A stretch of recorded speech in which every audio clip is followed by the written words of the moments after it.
Sanchez destroys that to left field. An absolute monster shot. Oh, off the back wall from Gary Sanchez and long gone. 2-0 Yankees. What a home run. How deep did it go in the left field seats? Wow. And boy, did Joe make the right move batting him third. Back here on the Rally with Clement Townsend, we're talking Gary Sanchez and Aaron Judge. Now, Sanchez homered twice tonight in Detroit. His first one traveled 493 feet, which is the second longest home run recorded this season, behind only the 495-foot blast that Aaron Judge hit earlier this year. These two players came up at the same time last year, CT, and have been mainstays in this lineup ever since. Judge was carrying the torch all first half. We know he slowed down. That has been much discussed here. But in the second half, Gary Sanchez has been one of the hottest players in all of Major League Baseball. He's mashed 8 taters in August, and he continues to stay hot with 2 more tonight.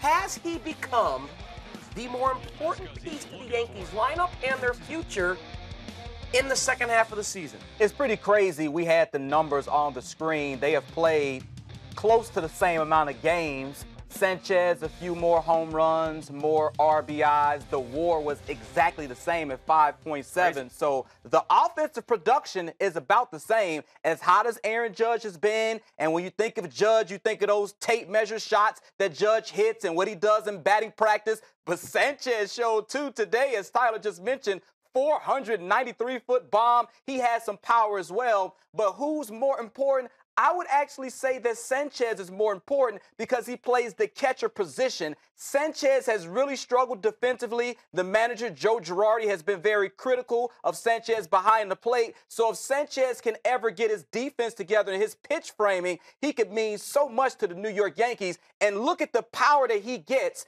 as a catcher. There aren't many catchers that have the same power of a Gary Sanchez. When you think of the top hitting catchers in the league, of course, Buster Posey still has to be in that conversation. Sure. Salvador Perez of the Kansas City Royals has to be in that conversation. But when you have outfielders like Aaron Judge, of course, Bryce and Giancarlo Stanton, Joey Gallo, you have a ton of outfielders that can hit for power like that. Right. But it's so rare to have a catcher that can hit for power. If he could just get that defense part going together, he would be very dangerous. Yeah, you make a good point there. The positional scarcity at catcher. You just don't see that type of production that El Gary will provide behind the dish with his bat. And right now, he's certainly the more important piece to that lineup because he's the one who's hitting the ball like Giancarlo Stanton of the American League. He is just tearing the cover off those Rawlings. Hit 2 more homers tonight, including one that traveled 493 feet.